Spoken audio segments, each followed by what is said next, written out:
And so I think about I'm the first generation to go to college. So I'm a mini first to break that six-figure mark, right? Of mini first. So while I'm at school, I took accounting class. I get an A. Whoa, I love A's because I didn't get too many A's back in middle school or high school. So I get an A.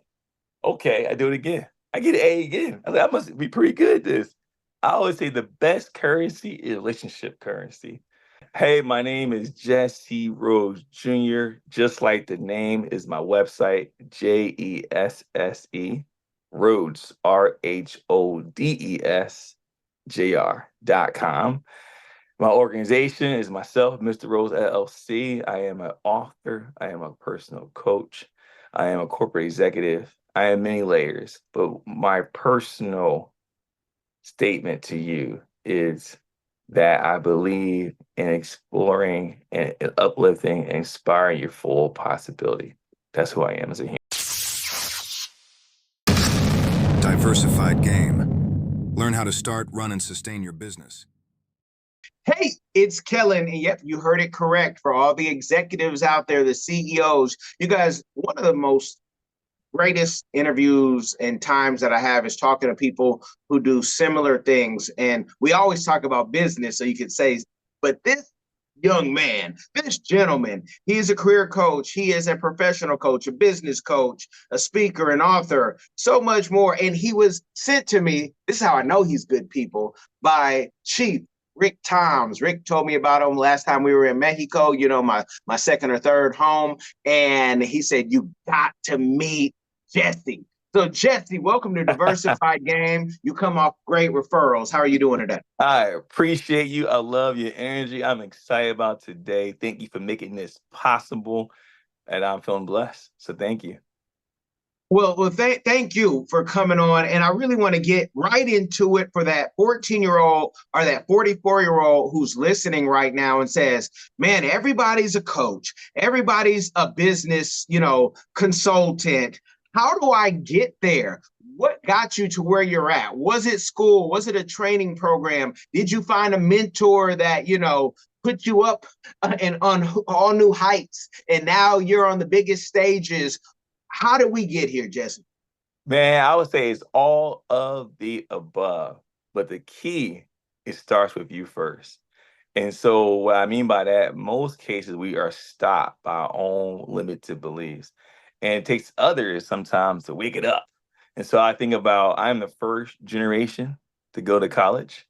So I'm a mini first to break that six-figure mark, right? Of mini first. And so for me, I did not do it alone, right? And so I'm blessed to have a tribe of mentors that saw me, saw my potential, felt the energy field around me of my scrappiness.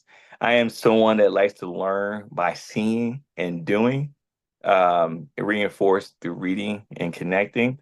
And so I've been blessed. My first job out of college, I went to Drexel University, studied accounting and finance, and also studied African American studies.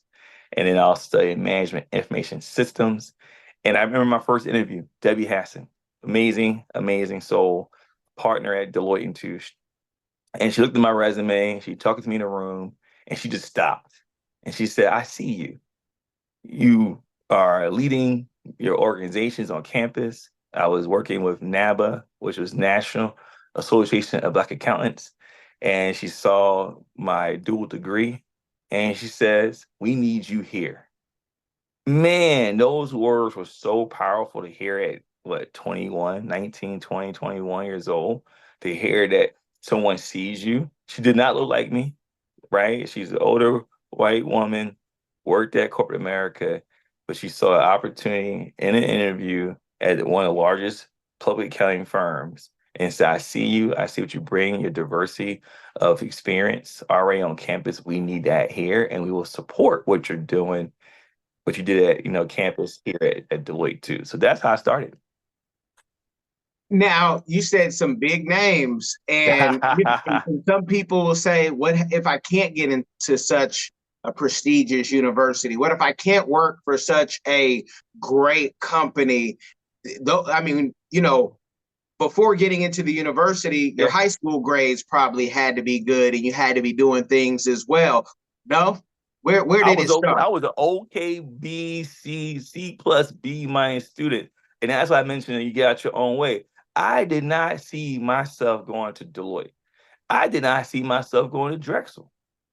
Both took other folks to inspire me and support me. So when I was in middle school, early high school, I got into a big fight. Right, walking home from school one day, kid said something he shouldn't have said to me. I did something I shouldn't have done to him, and it led to a fight, right? Fast forward from that experience, I had switched schools. We both switched schools. And I went to a different high school, all boy high school. Man, that for me was punishment because I love the co-ed school. I leave it at that, right? So now I'm in an all boys school with no other, there but study and work.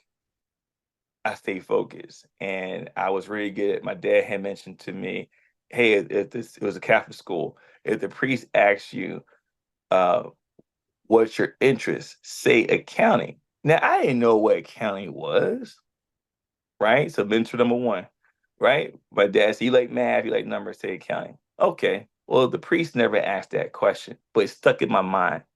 So while I'm at school, I took accounting class. I get an A. Whoa, I love A's because I didn't get too many A's back in middle school, high school. So I get an A. Okay, I do it again. I get an A again. I was like, I must be pretty good at this. Mentor number two, my teacher said, "Hey, you're really good at math. You're also really good at science. Won't you consider Drexel? Drexel is looking to recruit here locally, Drexel University in Philadelphia, for those who don't know, right?" And I'm like, I'm not thinking about going to college. What do you mean, Drexel University? I applied to only one school. One. Did not get in right away. They had a summer program for Black and Brown students to come out, learn about the school and so forth. So I went to that program. That's mentor number three. Free program, went there, study up, understood. They had a little cool competition. My friend Diane King and I were, as we first met, my friend Tamika, and I won the competition during the session that allowed for a free application to apply for Drexel. That's number three. I apply, I get in. Right? Never applied to any school, never saw Drexel or any college as a possibility if it didn't come from the conversation. Meanwhile, fast forward, I go to Drexel, do my school, I find out that the other student, unfortunately, is on a different path, get into more trouble. Ultimately, as I understood, lost his life. Two students at the same point go different paths. He was a bright, brilliant young man. I was an aspiring, hopefully bright, young, brilliant man myself. We had one point of conflict, mirroring each other, and as a result, different path. What led me on my path I am today, looking back in hindsight, is that survival guilt. It was, how do I support and give back to the next, his name is Aaron. The next Aaron has an opportunity such as I. If that conflict did not happen, I may not be where I'm at today. Because of that conflict happened, he is not where he is today. Now, understand we all have our paths and what we shoot for, but we can adjust and pivot as we go. And going back to your earlier point, say with college, I was not your A, B, the high. No, I was working class, working hard at school, had a great network of friends around me supporting me. But it wasn't for my organization, such as NABA, that I mentioned earlier, that Deloitte was even on the radar to be looked at. So I always tell people is when you lean into your full opportunity and with your community, don't be seen restricted by what you think or perceive to be the way forward. I was not the A student at Drexel. And that's the guy to Deloitte and Touche. I mean, but talk about the difference, how you guys took those paths, because you've done Deloitte, Ernst & Young, Walmart, Target, Amazon. You're on the board right now for the Columbia Tower Club in Seattle. So if you guys want to go up there, you got to holler at him and see if, he can take you up like a baby. He'll hold your hand. What how did all those, top companies in this country, some of them global countries, right? A lot of them global countries, all of them, hold on, all of them are global countries. What was it? Was it the network, or was it every time just, going and filling out an application and saying, let me see what happens? Yeah, I love that. Both. It was a network. I always say the best currency is relationship currency, right? When you are clear on where you see and where you want to go in life, folks are going to support. So, for my clarity, my intention is to inspire people beyond what they see as achievable. Throughout my life, I always share what that clarity was of my intention. By doing so, and it changes. I mean, it wasn't as succinct as I have it today. It took me writing a book to get to that succinctness, right? Right. But growing up in life, it was me saying, hey, what's possible? Period. Because everything was greenfield for me, right? And when I would have conversations to people, people were inspired. People say, hey, Jesse, you know what? Let me put you in contact and so and so. The other part is the follow through. Don't get stopped in your own way. And so for me, where areas I haven't stopped in my own way, I saw I didn't go nowhere. And I still have those moments, by the way. I'm not immune from that. It still happens. Wait, I don't want to open that mail, right? Like, why am I still at stop and open the mail? Right? It still happens. We're human. But when you open up that mail or take that opportunity, something is on the other side that you did not expect. So when I got into Deloitte, that was the first story. But the other ones was because of my affiliation with NABA. I went to conferences every year unapologetically. What I mean by that was I told my companies that I work for, I am connected and passionate about NABA, National Association of Black Accountants, because that was my first start. That association allowed me to build my community, my network, my connections.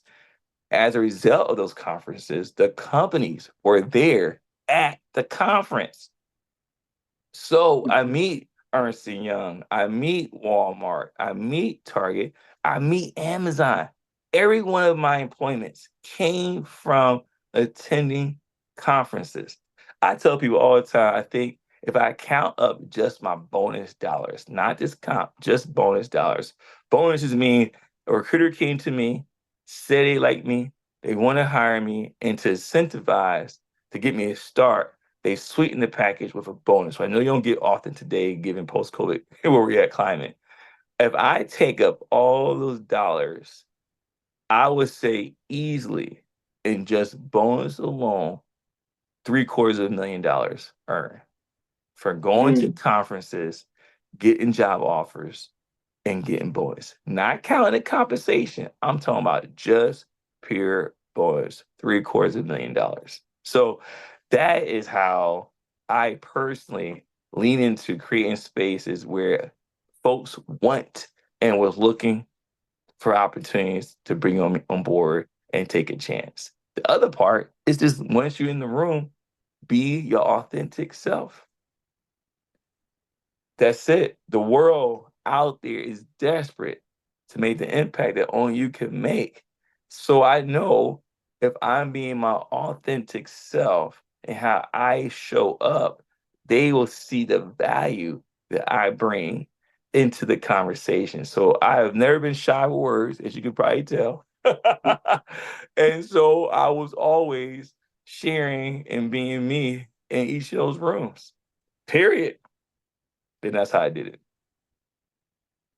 And when you get in those rooms, tell people, some of the challenges, because the higher, you talk about the bonuses and the higher the check, and there's some accountants right now who are saying, hold on. He made more in bonuses than I've made in this last 2 years. And what's going on? What am I doing wrong? But also, being your authentic self. Some people have a stank attitude. Some people Mm. have the world have clouds all over their eyes and think the world owes them something. So please answer all of those questions that I kind of threw at you, and lay it out for people who are trying to figure it out. Hello everyone. Come along with London and Sydney as they show you around the vibrant country of Cameroon. we explore the heart of Africa through the eyes of London and Sydney. Two explorers who journey across the great city of Yaoundé, exploring its rich culture, vibrant market squares, cultural heritage, and wildlife. With giggles and excitement, London and Sydney Explore Cameroon takes you on a fun-filled adventure, providing insight into the country's culture and traditions through the pages of this book. It's packed with exciting stories and super cool facts about Cameroon that will make you go, wow. Get your copy now, available on Amazon and in libraries near you. There's only one easy way to experience the exploration of Cameroon, and it's through London and Sydney. Don't wait, get yours.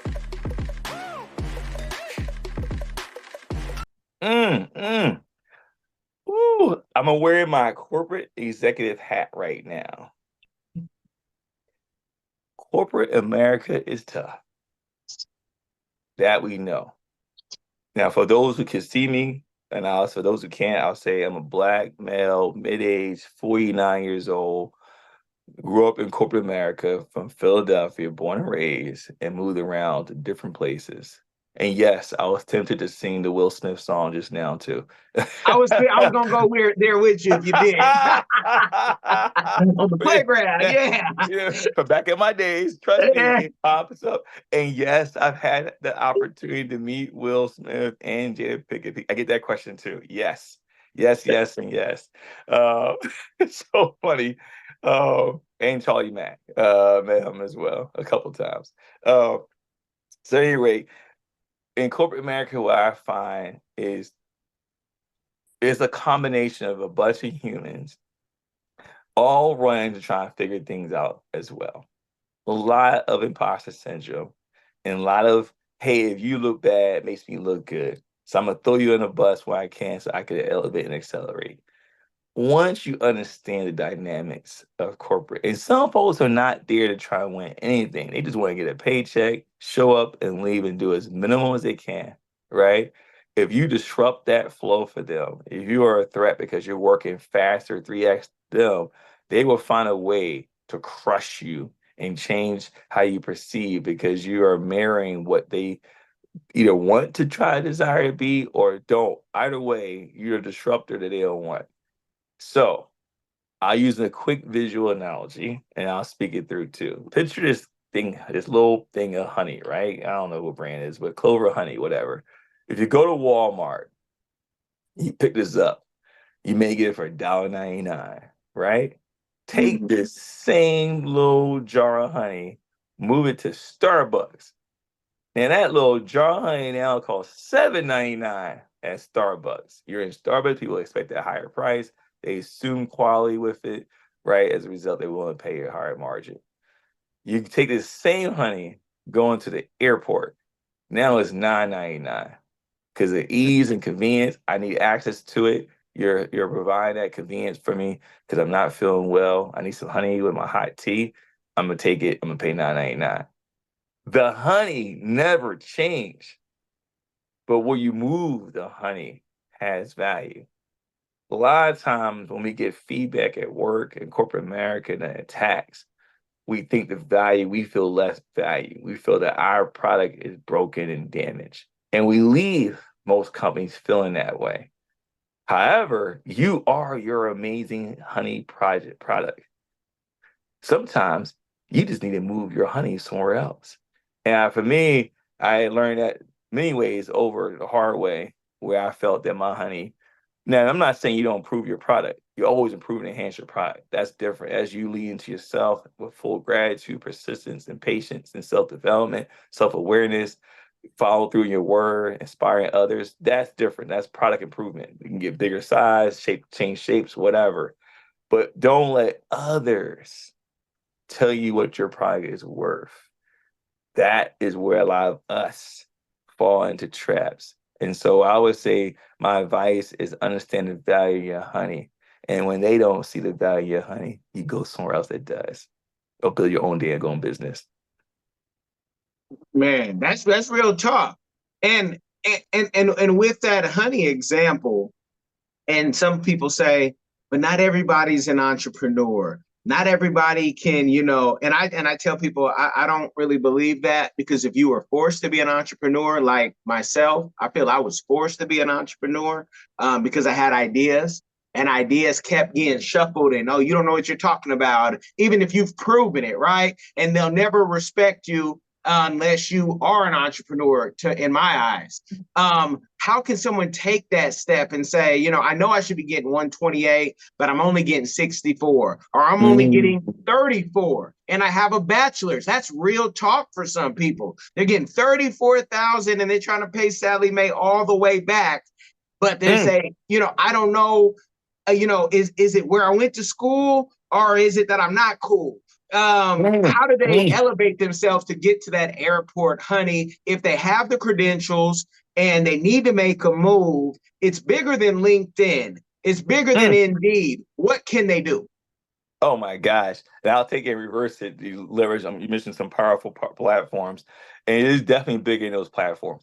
What we mean by that is you make sure all your stuff on those platforms are harmonized and synced. So when someone does go back to look at your LinkedIn or Indeed, that it's consistent. So that's one. So assuming that's the baseline, that to your point, that's locked solid. So people go to your website, people go to your Instagram, people go to your LinkedIn, the experience is aligned in consistency with the message you're saying out your mouth, right? Because words alone aren't significant. It's to follow through in the alignment with the language people buy in.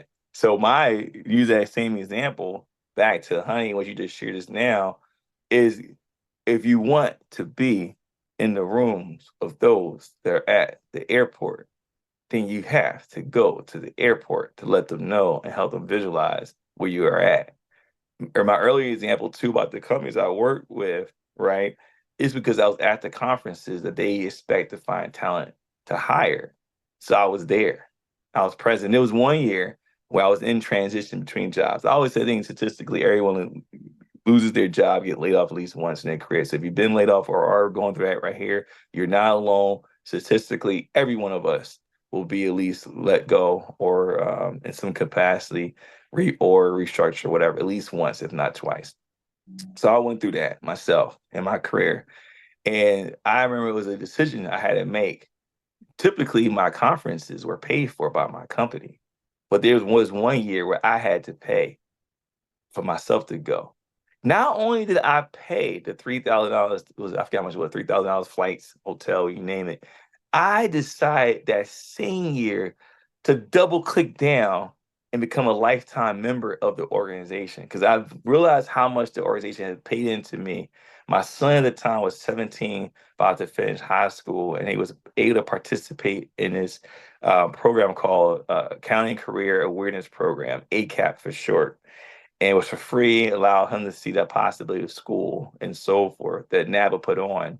Because of that, right, I decided to dive into my pocket, pay an additional $3,000 to become a lifetime member to show my commitment to the organization, attended the conference, and by far was the best decision ever financially in my lifetime by doing both. My commitment in your toughest periods is where you seed, imagine a plant. When you put that seed in that delicious, rich soil, right? And you water it, you got time because you're focused, right? I planted that seed, I treated it, I put soil, I gave it some light, I harnessed it.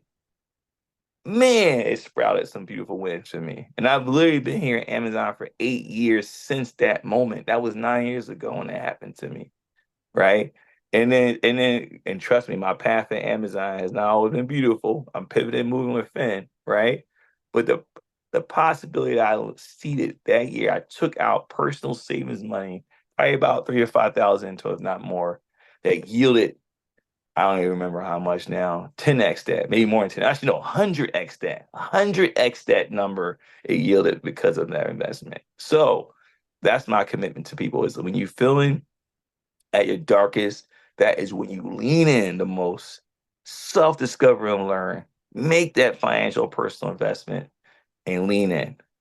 And be open and vulnerable and tell others what you're up to. You say, hey, I'm in transition right now. I'm not looking for a handouts or opportunity, but I want you to know what I'm up to. Here's my intentions. Here's where I want to go. As you navigate your network and you hear something that sounds like where I'm going, feel free to let me know. I appreciate your friendship, our relationship, and our partnership. And you keep moving forward. That's how I do it. But that investment, how long did it take? Was it immediate? Because sometimes people go to conferences. I say conferences make the difference. But if you're not an entrepreneur, don't have that mindset, it's hard for people to grasp it, especially for your wives, y'all. So if your wife is saying, why you keep going to conferences? But the things that you will learn, and it might not come immediately, but you gotta stand up on it like you stand up in it and say, I'm doing this. So was it an immediate thing for you? Yeah, great point. And you're right. And some spouses, I get why, because the intentionality in that space is critical, right? You can go to the conference and just party and have fun, not sleep, wake up tired. If that's what your drive is, that's how you want to leverage your life and time. It can take forever, right? Because you're stuck in this cycle of reality of not seizing the moment. Folks that has a balance of both. I find some folks are too narrow focused on trying to seize the opportunity. They miss the opportunity right in front of their face because they're not present. They're so worried about what's to come. They can't see what's actually happening right now.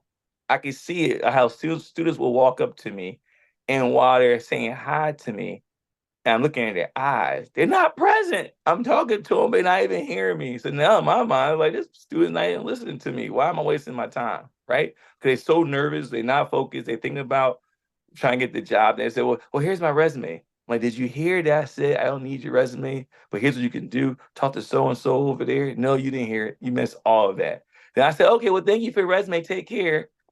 I chucked that resume. They didn't even listen to me the whole time I was talking to them.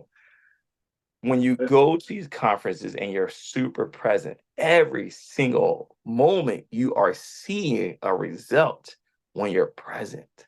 You're either seeing an opportunity where you can course correct what you're sharing, or you can take a follow through lead on what they're saying you should go talk to a company or person or level or a job role, right? Then you have next you have a game plan. Okay, I'm gonna follow back with these 3, 4 people, host a conference.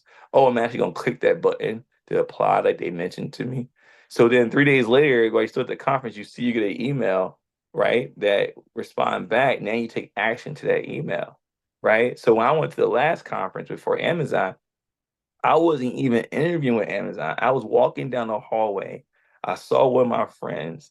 She said, "Hey, I hear a lot about you. I know you're on the board. Would you mind considering talking to Amazon?" I said, "Hey, I would love to talk to Amazon. Can we set time up? I'm on the boards. I can't just, walk in the room. What can we do?" Fast forward, my friend Benoit was actually there at the booth for Amazon. And he said, "Hey, Jesse, here's what up. Guess what? There's an opportunity that's not even posted, but you'd be great for it. Let's talk about it." Okay, we talked about it. I get the job. I had 2 job offers from Amazon as a result. If I wasn't present to the conversation in the moment, I wasn't walking to interview with Amazon. I was walking past to go do what I was doing with my board responsibilities. Instead, I meet and talk to the recruiter, which now we're friends for life. We've been friends for 8, 9 years now. And I connect with my friend, and here we are connected on a job opportunity that I didn't even know was coming my way. So I tell people, when you are present, just like the word, every minute is a present. Your return is immediate. And when you sit with patience and grace and know that every action you take, every moment is planting a seed, when it sprouts, you say, wow, that may have been a year ago on that particular seed I planted. That may have been 5 minutes ago. That may have been 2 seconds ago. Every seed sprouts at its own path, but stay present to the winnings of the seeds you planted before. I love it. I love it. Now, my signature question is Mm. always, What is your community give back that you're doing or that you want to do in the future? But I have to ask because you have a book coming out. It's on pre-order. You guys go check it out. Links are in the description.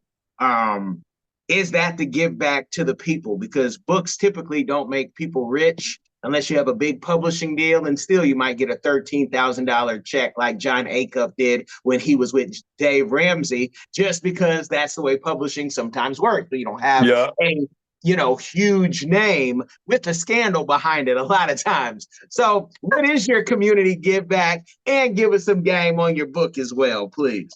Yeah, definitely. It was the community give back. It's, leadership unlocked, harness the power of your ambition.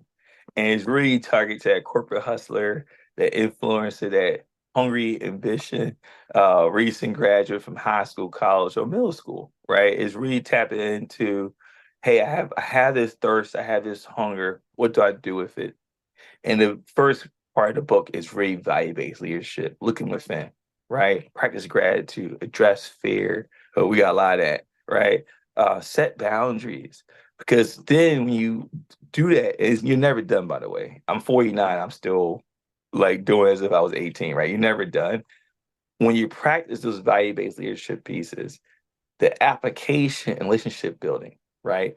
Work with others. If I don't set boundaries, you ask me to do something, I keep saying yes, yes, yes, yes, I won't deliver, right? It's impossible. And we impact relationships and friendships and our with our bosses when we do so. So for me, is leaning within, then it's applying with building relationships, then you truly inspire yourself and others. And quite honestly, it's packed with stories. It's my life. I have 5 other co-writers in the book. They're really well known. Stephanie Ball, she's an opera singer and motivational speaker, and she does sounds and motivation and inspiration work and healing work. You got Amber Cabral, TED Talk specialist, DEI advocate, award-winning inclusion strategist. You got Philip Jacob, into music hip hop scene. He's also heavily author of his own few books. And you got Kaplan Mowbray. Love that guy. He's the one that got me started. He's the one that said, Jesse, you need to write a book. And you're right. Writing a book wasn't about getting rich. Although I'll take that opportunity too. I'm not going to say no to it. But for me, it was, how do I take all my learnings and lessons from being the first to go to college and all the punches and bruises going through corporate America in life, love as well. I'm divorced. I was married for 12 years, been divorced now for 12 years, right? And I understand the impacts of my role in that divorce, right? And how I show up. And guess what, y'all? Life moments like that has a direct correlation to your outcome in your corporate and business. I'm also an entrepreneur, as you mentioned. I own my own business, I own restaurant, right? And the lessons in my personal life I saw screaming vividly in my entrepreneurship life. So the book is literally an opportunity for you to look within yourself on and hearing relatable stories and connection points to see where you're at stop.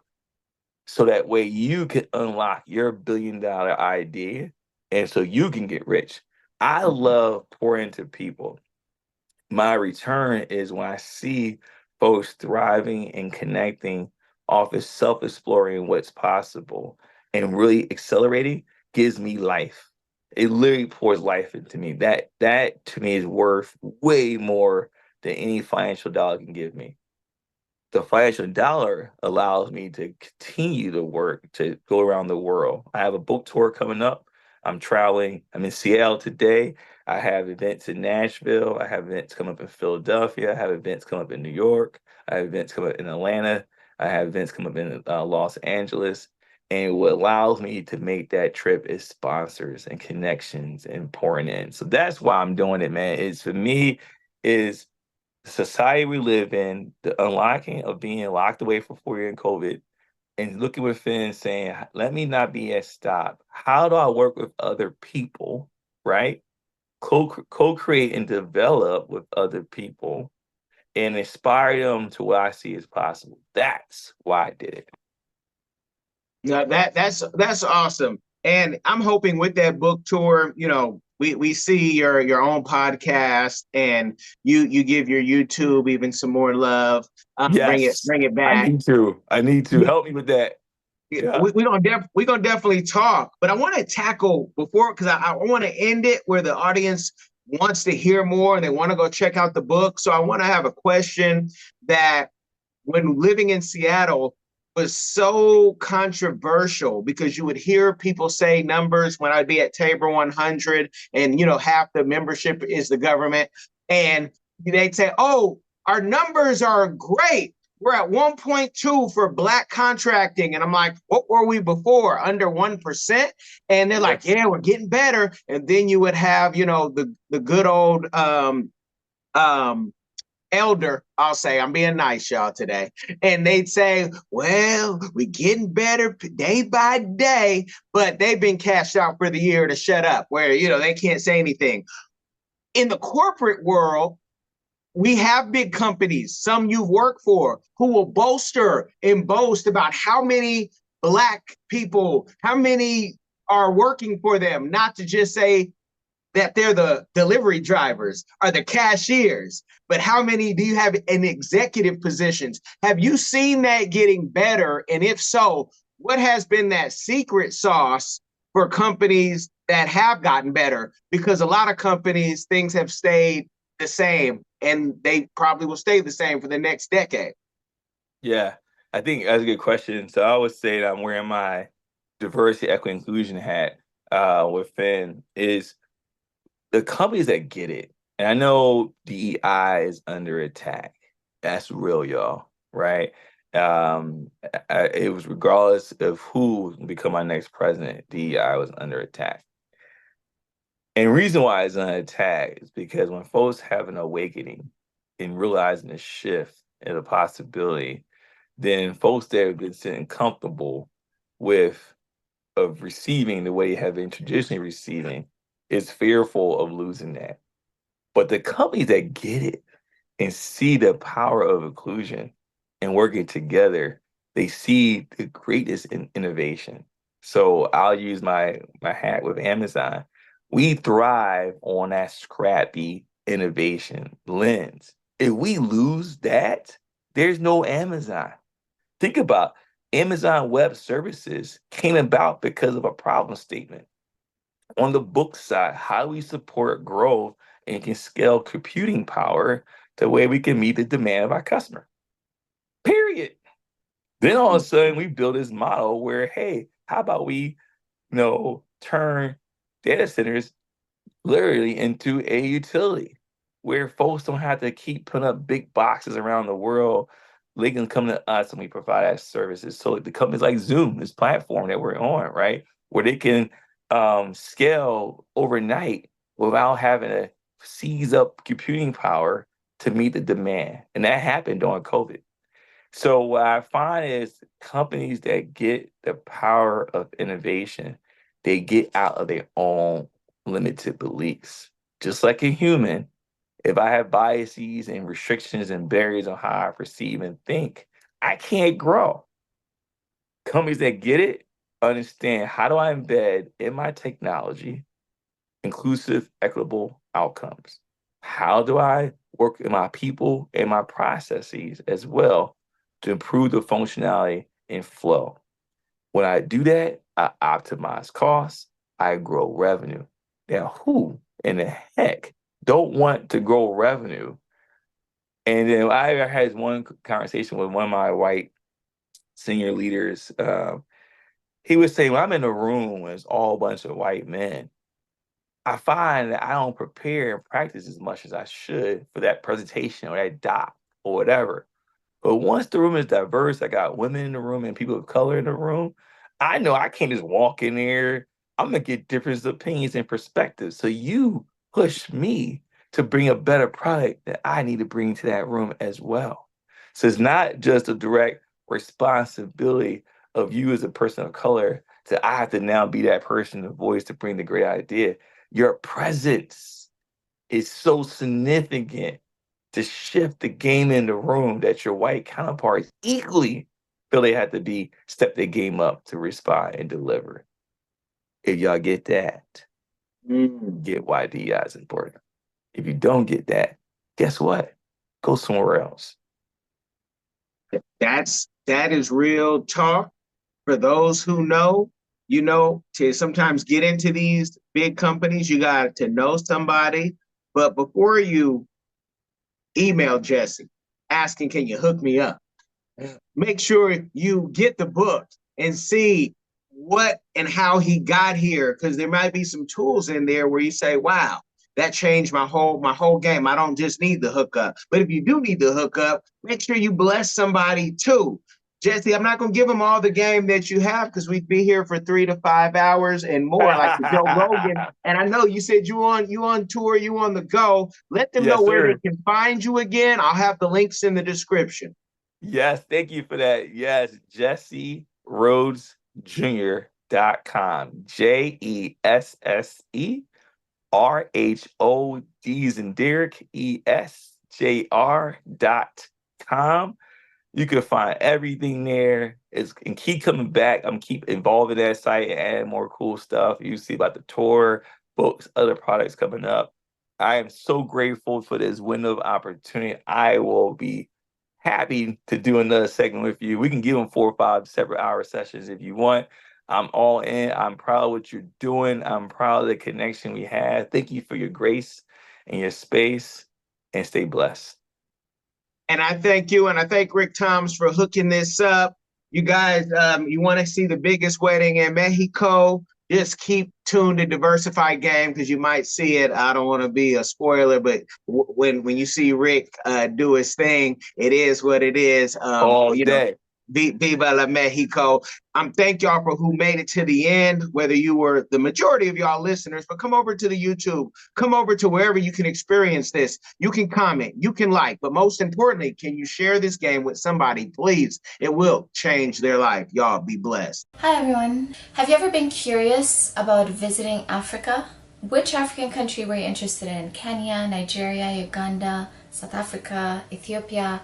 Which country are you interested in? My good friend, Kellen Cash Coleman, came up with a course called My First Trip to Africa that'll guide you through this process. It's only $20, and in this course you'll learn about passports, visas, vaccinations that you need before you go there, as well as a budget, how much the trip is going to cost. He also talks about what you should pack, what you should take with you, how you should travel on a budget. Did you know that $100 is worth 1,000 South African rand and over 10,000 Kenyan shillings? So imagine what you can do with $100 back home. I say back home because I'm from Sudan, I'm African, I already know how it's like. I know that, when you convert Canadian and American money, it goes a long way when you're traveling across Africa. So if you're curious, if Africa is a place that you've always wanted to go, always wanted to move there, Kellen Cash is the person to ask. Check out the course. There's a little preview you can listen to before you actually purchase it. If you're interested in this course, visit www.diversifiedgame.com. Don't miss out. Are you tired of the rat race in America?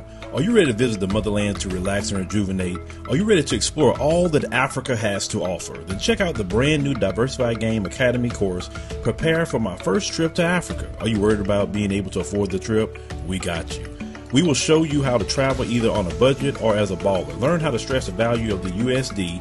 Did you know that 100 United States dollars is worth over 1,000 South African rand, or 10,000 Kenyan shillings, or 54,250 West African CFA? Are you worried about taking your kids? Get the game from Kellen Cash, a bona fide world traveler, having traveled to almost 20 countries, several of those in Africa. Get the game on taking your kids on their first trips. Learn how to find the best tickets, get the visas, and plan your own adventures in Africa. Don't let Eddie Murphy have all the fun. Plan your own coming to Africa trip starring you, produced by you, and featuring you. If you are ready for a life-changing experience, sign up for our course today, Diversified Game Academy. Get prepared and purchase at diversifiedgame.com.